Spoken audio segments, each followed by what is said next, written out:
Hello students. आज हम बात करेंगे वेक्टर सबस्पेस के बारे में। वेक्टर सबस्पेस होता क्या है, इन सारी चीज़ों के बारे में देखेंगे। तो सबसे पहली चीज़ कि इसकी डेफिनेशन क्या है, और अपन जैसे कि अपन ने एक चीज़ सीखी थी, ग्रुप। जैसे ही अपन फर्स्ट ईयर में थे तो अपन ने एक ग्रुप सीखा था, समूह। उसके बाद में हमने सीखा था सब ग्रुप, उपसमूह, यानी कि ग्रुप से रिलेटेड ही था सब ग्रुप। यानी कि सब ग्रुप भी एक अपने आप में क्या होता है, ग्रुप होता है। लेकिन बस थोड़ी सी कंडीशन क्या होती है इसके अंदर कि ये जो एलिमेंट है, मान के चलो ए सेट का है और ये बी सेट जो है एक क्या है, समूह है, और ए सेट भी एक क्या है, समूह है। यानी दोनों एक क्या है, दोनों के दोनों समूह हैं। लेकिन कंडीशन बस इतनी सी है कि A is the subset of B. अगर ए बी का सबसेट है तो हम कहेंगे कि ए जो है बी का उपसमूह है। यानी कि अगर ये सबसेट हो जाता है तो अपन इसको भी कह देंगे, क्योंकि ये भी अपने पास में समूह था, ये भी एक समूह था। ठीक है, जब ए और बी दोनों समूह हैं तो ए और ए के साथ में क्या है कि A is the subset of B. तो देन अपन कह सकते हैं कि ए जो है बी का उपसमूह है। ऐसे ही बात इसकी है सदिश उपसमष्टि की, कि सदिश उपसमष्टि में अपन को देखना क्या है कि सबसे पहली चीज कि ये जो एक अपन ने सेट ले लिया, जैसे कि मान चलो V, और एक ले लिया अपन ने W। ठीक है, ये भी अपने पास में F क्षेत्र पर एक क्या है, सदिश समष्टि है। W भी F से जो अपने पास में क्षेत्र है उस पर क्या है, सदिश समष्टि है। तो अपन कहें कि ये दोनों जब सदिश समष्टि हैं तो V और W दोनों सदिश समष्टि हैं। तो यहां पर साथ में एक कंडीशन और फॉलो हो जाए कि W is the subset of B। यानी कि W जो है अगर B का सबसेट हो जाता है तो अपन कह सकते हैं कि ये भी एक सदिश समष्टि है, ये भी एक सदिश समष्टि है, और W is the subset of B। तो अपन क्या कह सकते हैं कि W of F B of F की एक सदिश समष्टि है। ठीक है, यानी कि बात ये है इतनी सी कि अगर अपने पास में ये एक सदिश समष्टि है, यानी कि ये भी ऐसा नहीं है कि ये कोई और सदिश समष्टि नहीं होगा, W वाला जो है वो सदिश समष्टि नहीं होगा या फिर कुछ और होगा, ऐसा कुछ नहीं है। यानी कि ये भी एक सदिश समष्टि रहेगा, ये भी एक सदिश समष्टि रहेगा। यानी कि ये भी जितने अपने पास में सदिश समष्टि को प्रूव करने के नियम होते हैं उन सभी कंडीशनों को ये भी W ऑफ B भी फॉलो करेगा और B ऑफ F भी इसको फॉलो करेगा। यानी कि ये दोनों के दोनों ही उन वाले पांचों के पांचों नियमों को क्या करेंगे, फॉलो करेंगे। ठीक है, तब अपन क्या कहेंगे, यानी कि ये सदिश समष्टि तो है ही, अगर अपने पास में W B का सबसेट हो जाता है तो ये क्या हो जाएगा, इसका सदिश उपसमष्टि हो जाएगा। ठीक है, अब अपन इसकी डेफिनेशन के बारे में बात करें तो और भी क्या डेफिनेशन हो सकती है कि मान के चलो अपन को पता नहीं है कि ये सदिश समष्टि है या नहीं है, लेकिन ये पता है कि B ऑफ F एक सदिश समष्टि है, B ऑफ F एक सदिश समष्टि है, सदिश समष्टि है। ठीक है, और दूसरी चीज अपने पास में है कि W is the subset of B। W B का क्या है, सबसेट है। ठीक है, अब अपन को प्रूव करना है कि W ऑफ F, देन अपन को क्या प्रूव करना है, तो सिद्ध क्या करना है, W ऑफ F एक उप समष्टि या फिर सदिश उप समष्टि, लिख देंगे सदिश उप समष्टि होगा यदि एक कंडीशन, क्या कौन सी वाली, कि alpha plus beta is belongs to W। या फिर अपन ऐसे लिख सकते हैं कि alpha is belongs to W comma beta is belongs to W। तो this implies alpha plus beta is belongs to W, also belongs to W। अगर ये वाली कंडीशन को फॉलो कर जाता है तो पहला पॉइंट तो अपने पास में क्लियर हो गया, ठीक है। एक पॉइंट और है, इन दोनों पॉइंटों से ही अपन इन सारी चीजों को फॉलो करेंगे। तो alpha is belongs to W and beta is belongs to W। This implies sorry गलत लिख लिया अपन ने, A is belongs to F and alpha is belongs to W, यानी अदिश गुणन है, मैं उसी को लिख रहा था वापस से। तो यहां पर A dot alpha is belongs to W हो जाए, यानी कि अदिश गुणन के लिए भी क्या हो जाए, ये समृत हो जाए, और प्लस के लिए भी एक क्या हो जाए, समृत हो जाए, यानी क्लोजर प्रॉपर्टी को सेटिस्फाइड करें। तो अपन कह सकते हैं कि W क्या है, एक W ऑफ F, यानी कि W of F V of F की उपसमष्टि है, या फिर सदिश उपसमष्टि है, बात एक ही है, ठीक है। यानी कि इन वाली कंडीशनों को ये फॉलो करता है, तो ये वाली कंडीशन अपने पास में आ जाती है कि W of F V of F की एक सदिश उपसमष्टि है या फिर उपसमष्टि है, दोनों में से कुछ भी लिख लें, कोई दिक्कत ही नहीं है, ठीक है। तो यहां पर अपन को कंडीशन ये 5 जो हैं ये फॉलो करने की जरूरत नहीं पड़ेगी, ठीक है। अब ये जो अपन ने लिखा है, ये वाला जो अपन ने लिखा है, क्या ये वाली कंडीशन जो है क्या ये सफिशियंट है या फिर यही आवश्यक है कि नहीं है, तो इन सारी चीजों के बारे में अपन बात करेंगे। तो थ्योरम नंबर 1.3 यानी कि 1.2 1.1 एंड 1.2 दो थ्योरम अपन सदिश समष्टि में कर चुके हैं। इसमें अपने पास में जिसमें अपन ने क्या सीखी थी, प्रॉपर्टी सीखी थी सदिश समष्टि की, और इसमें भी अपन ने प्रॉपर्टी सीखी थी सदिश समष्टि की, ठीक है। तो कई सारी प्रॉपर्टीज थी जो कि अपन ने सीखी थी, तो उनके लिए अपन 19 से आगे बढ़ते हुए थ्योरम नंबर 1.3 जो कि अपन को प्रूव क्या करना है उसके अंदर कि V ऑफ F एक सदिश समष्टि है, तो और B W is the subset of B, then अपन को क्या प्रूव करना है, W ऑफ F एक सदिश उपसमष्टि होगा। ये चीज अपन को प्रूव करनी है। तो देखें अपने पास में क्या कंडीशन रहेगी,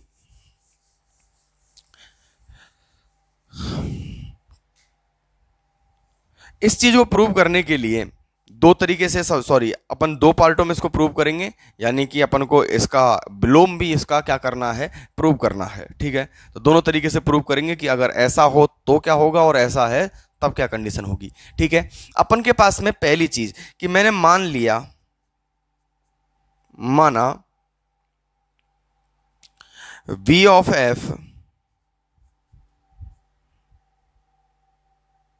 एक सदिश समष्टि है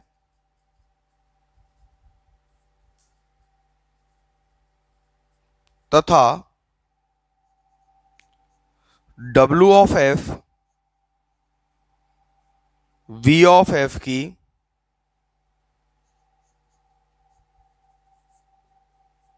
सदिश उपसमष्टि है, सदिश उपसमष्टि है, ठीक है। अपन ने इसको सदिश उपसमष्टि मान लिया, ठीक है। अब अपन को ये वाली कंडीशंस फॉलो करनी है, क्या इन कंडीशनों को ये फॉलो करेगा क्या, अगर सदिश समष्टि होता है, सदिश उपसमष्टि होता है तो क्या इन कंडीशनों को फॉलो कर जाएगा क्या, और अगर इन कंडीशनों को फॉलो कर रहा है तो क्या सदिश उपसमष्टि हो जाएगा क्या, यानी दोनों तरीके से प्रूव करना है, ठीक है। तो पहली चीज क्या कर रहे हैं अपन कि ये एक सदिश समष्टि है और ये इसकी सदिश उपसमष्टि है, तब अपने पास में ये वाली कंडीशन फॉलो हो रही है क्या, तो अपन इस वाली कंडीशन को लेके चल रहे हैं, ठीक है। अब ये B W ऑफ F इसकी सदिश उपसमष्टि अपन ने ले लिया है, अर्थात इसका मतलब क्या हुआ कि W ऑफ F एक स्वयं सदिश उपसमष्टि है,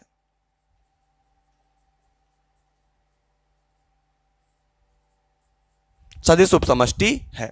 अब अपन आगे अगर बात करें तो इनसे नेक्स्ट जो पॉइंट रहेगा उसके लिए सदिश उपसमष्टि हो गया ये खुद, और अब अपन को क्या प्रूव करना है, ये वाली कंडीशन। तो अल्फा जो है कोई एलिमेंट है और अपन को पता है कि जब ये सदिश उपसमष्टि है तो तथा, या फिर अपन ऐसे लिख सकते हैं अतः W प्लस के रेस्पेक्ट में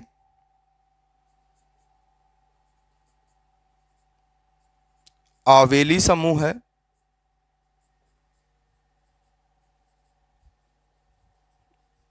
अतः यानी कि पहली प्रॉपर्टी को क्या करेगा, फॉलो करेगा। अतः alpha is belongs to W comma beta is belongs to W, this implies alpha plus beta is belongs to W, क्योंकि इसके लिए क्या होगा, ये समृत होगा, इसलिए क्या करेगा, इसको सेटिस्फाइड करेगा।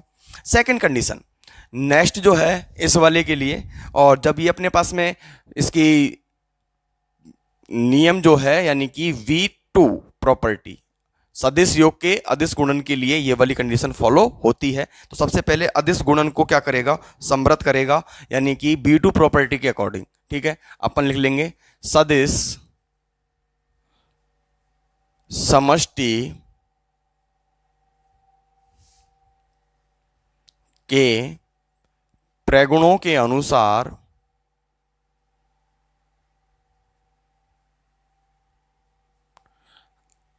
अदिश गुणन के लिए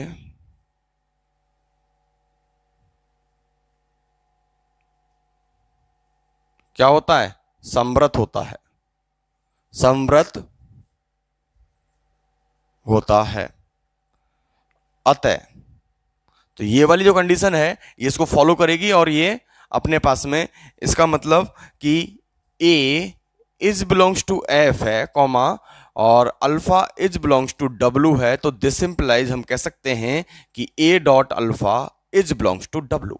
ठीक है, यानी कि ये वाली कंडीशन फॉलो हो गई। इसका मतलब कि ये जो अपने पास में ये जो दिया हुआ है ना, ये क्या है, नेसेसरी तो है, आवश्यक तो है, यानी कि इसलिए दिया गया क्या, प्रतिबंध आवश्यक है। ठीक है, यानी कि आवश्यक हो गया। अब अपन बात करें किसके लिए, कि ये वाले जो अपने पास में दिए हुए हैं, अब विलोमतः यानी कि इसके अपोजिट अगर अपन मैं बात करूं कि ये वाले अपने पास में दिए हुए हैं और अपन को ये प्रूव करना है विलोमतः, यानी कि ये पॉइंट्स दिए हुए हैं। अब मैं इसमें जो चीजें मेरे को माननी है उनको मैं पहले मान लेता हूं कि एक तो मेरे को क्या मानना पड़ेगा कि ये एक सदिश समष्टि है, ये मानना पड़ेगा। दूसरा जो है वो क्या मानना पड़ेगा कि W of F V of F की एक उप समष्टि थी, ये अपन को अब प्रूव करना है। और अपने पास में ये वाली जो कंडीशन है, ये वाली जो कंडीशनें हैं ये अपन को लेके चलनी है। ठीक है, विलोमतः V ऑफ F मान लेंगे, माना V ऑफ F एक सदिश समष्टि है। अब ये समझ लो कि वापस से सेकंड टाइप का क्वेश्चन चल रहा है, दूसरा क्वेश्चन चल रहा है। सदिश समष्टि है तथा सदिश समष्टि है तथा W is the subset of B, W B का सबसेट है, W is the subset of B comma अब इन वाले पॉइंट्सों को लिखेंगे, alpha is belongs to W comma beta is belongs to W, this implies alpha plus beta is belongs to W। पहला point तो ये दिया हुआ है, तथा सेकंड जो पॉइंट है वो क्या दिया हुआ है, A is belongs to F, A is belongs to F comma alpha is belongs to W, this implies A dot alpha is belongs to W। ये कंडीशन अपने पास में ले ली है, और इनसे अब अपन को क्या प्रूव करना है कि ये एक क्या है, सदिश उप समष्टि है। अब सदिश उप समष्टि है यानी कि ये सबसेट तो अपन ने ले ही लिया, अब अपन को इसको सदिश समष्टि प्रूव करना है, किसको, W को।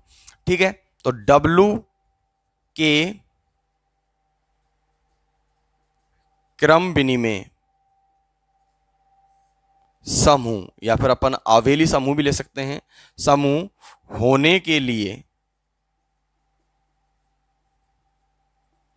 पहली प्रॉपर्टी यानी कि अपन कह सकते हैं कि ये फर्स्ट प्रॉपर्टी है किस वाले की, B1 की। B1 की भी कौन सी प्रॉपर्टी, फर्स्ट प्रॉपर्टी। तो फर्स्ट प्रॉपर्टी के अकॉर्डिंग क्या होगा कि समृद्धता के लिए, यानी कि W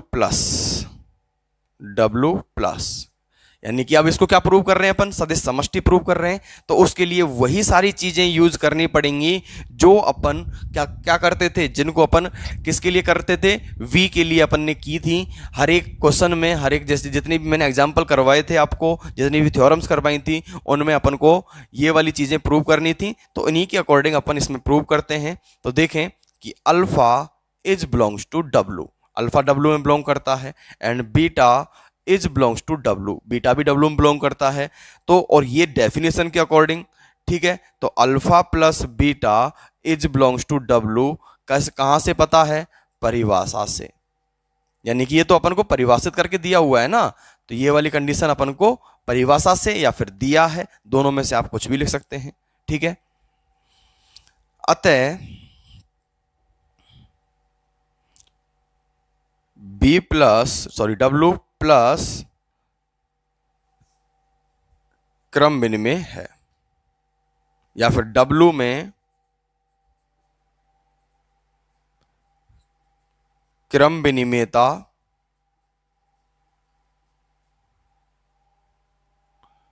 सत्यापित है, सत्यापित है, ठीक है। अब अपन सेकंड पॉइंट पे चलेंगे, तब तक आप एक बार इसको लिख लीजिए। तो अब अपन नेक्स्ट जो है अपने पास में, यानी कि V1 का जो नेक्स्ट पॉइंट है, सेकंड नंबर की प्रॉपर्टी को अगर अपन सेटिस्फाइड करें तो उसके लिए अपन को कुछ चीज़ों की ज़रूरत पड़ेगी।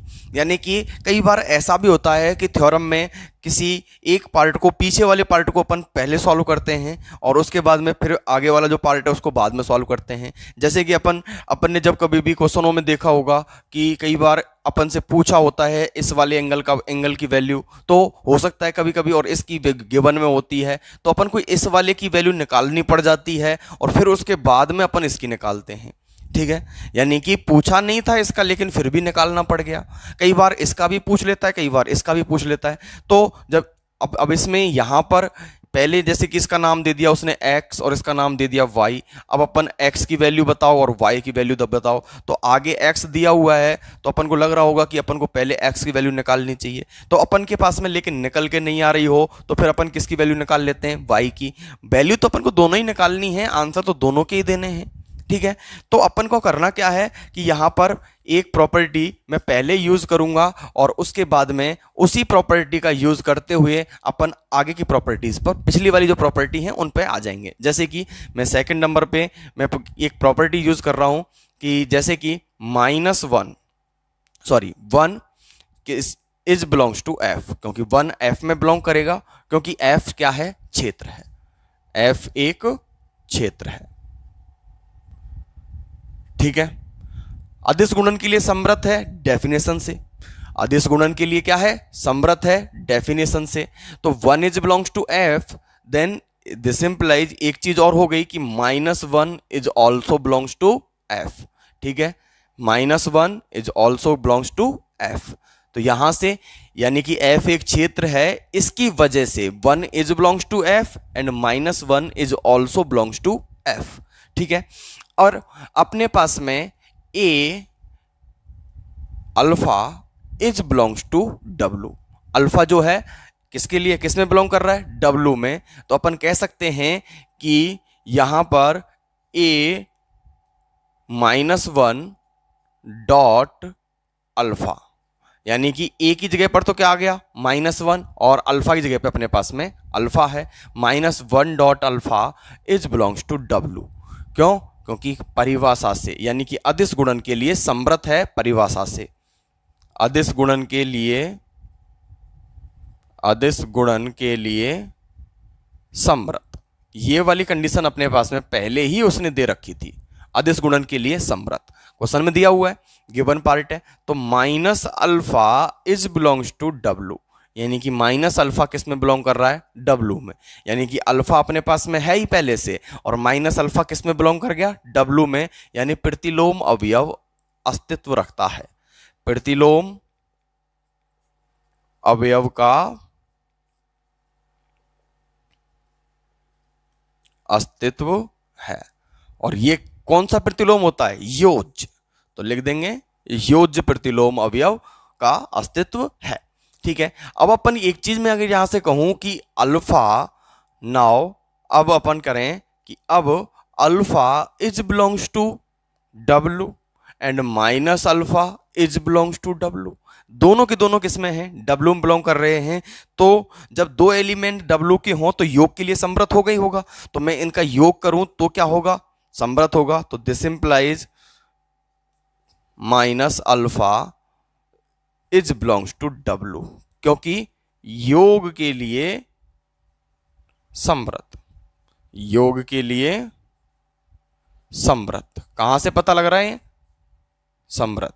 तो कहां से पता लग रहा है, अपन को डेफिनेशन से। अब अपन इसको सॉल्व करें तो alpha minus alpha is belongs to W, तो इसको जब सॉल्व करेंगे तो zero is belongs to W, यानी कि जीरो अपने पास में डब्लू में बिलोंग कर रहा है। इसका मतलब योज्य प्रतिलोम अवयव, सॉरी योज्य तत्समक अवयव, योज्य तत्समक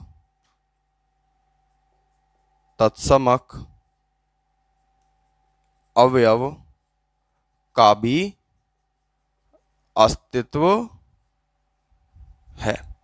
ठीक है, जब ये वाली चीजें हो गई तो एसोसिएटिविटी भी चेक कर लेते हैं। यानी कि alpha is belongs to W comma beta is belongs to W and एक gamma is belongs to W. ये तीन एलिमेंट अल्फा बीटा और गामा, ये तीनों किसके हैं, अपने पास में इस वाले के क्या हैं, एलिमेंट हैं। तो इसका मतलब है तथा W is the subset, W is the subset of V, यानी W जो है V का सबसेट है। तो इसका मतलब कि alpha comma beta comma gamma ये तीनों एलिमेंट्स B में बिलोंग करेंगे, बिल्कुल करेंगे। अब B के लिए तो B जो है अपने पास में V क्रम विनिमय एवं सहचारी पहले से ही है, तो ये सारे एलिमेंट V के हैं। तो क्या ये सारे एलिमेंट क्रम विनिमयता और सहचारिता को दोनों को फॉलो करेंगे कि नहीं करेंगे। अतः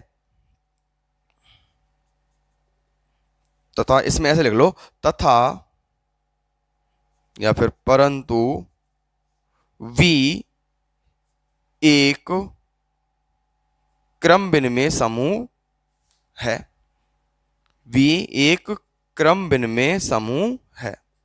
क्यों है, क्योंकि B ऑफ F तो अपन ने क्या माना था, एक सदिश समष्टि माना था पहले ही। तो जब सदिश समष्टि है तो इसका मतलब कि ये B पॉजिटिव तो अपने पास में पॉजिटिव के लिए B प्लस के लिए क्या होगा, क्रम विनिमय समूह तो होगा ही होगा। तो B प्लस एक क्रम विनिमय समूह है, तो इसका मतलब अपने पास में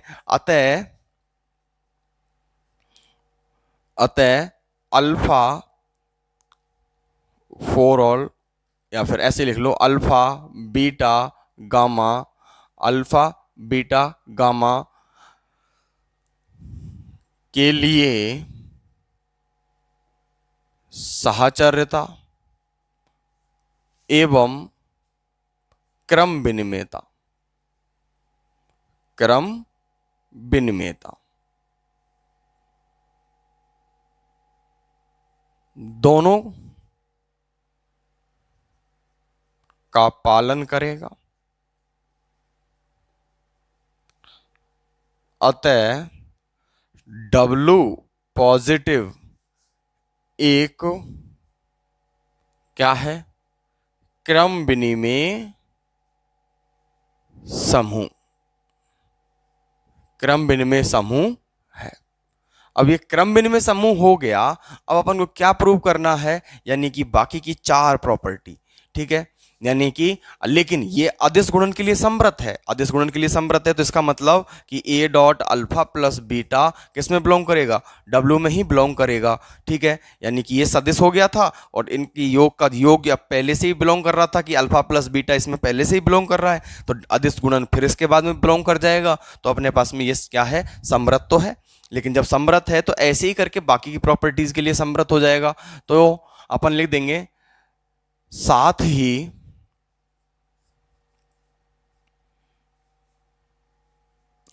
W अदिश गुणन के लिए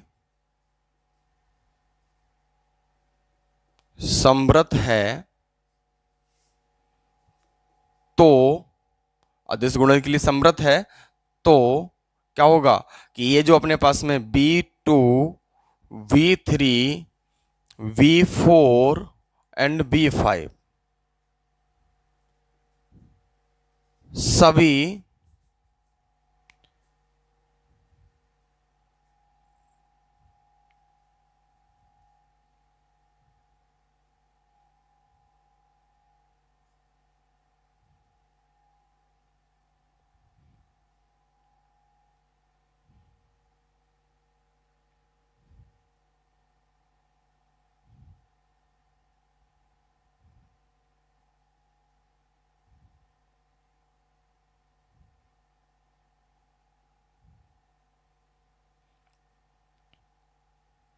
प्रगुणों को संतुष्ट करेगा। तो ये वाली कंडीशन हो गई। ठीक है, तो यहां पर इन सभी कंडीशनों को फॉलो करेगा, अतः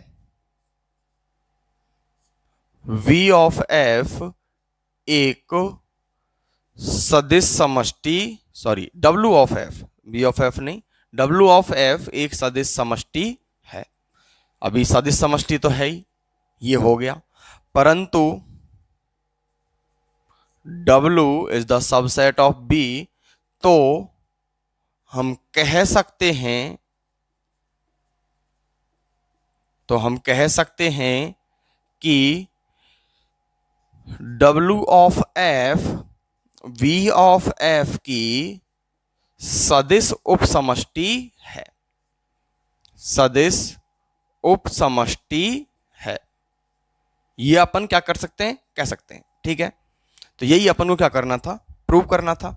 ठीक है स्टूडेंट्स, तो आज हमने इसमें थ्योरम नंबर 1.3 कंप्लीट किया है।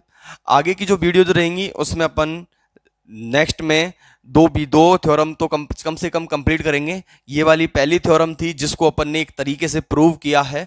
तो वैसे जो अपने पास में पिछली जो थ्योरम थी दोनों, उसमें तो अपने पास में प्रगुणों के बारे में बताना था, यानी कि उसके जो गुण होते हैं, प्रॉपर्टीज हैं, उनको ही प्रूव करवा रहा था उन सब में तो। लेकिन यहाँ पर हमने इस वाले क्वेश्चन टाइप अपने पास में थ्योरम थी उसको पूरे को क्या किया है, सॉल्व किया है। तो ऐसे ही अपन नेक्स्ट जो थ्योरम रहेंगी उनको और भी थोड़ा सा जल्दी करने की कोशिश करेंगे, जिससे कि ये मैंने बहुत ही स्लो लेवल में आपको समझाने की कोशिश किया है, जिससे कि आपको अच्छे से बेटर तरीके से समझ में आए।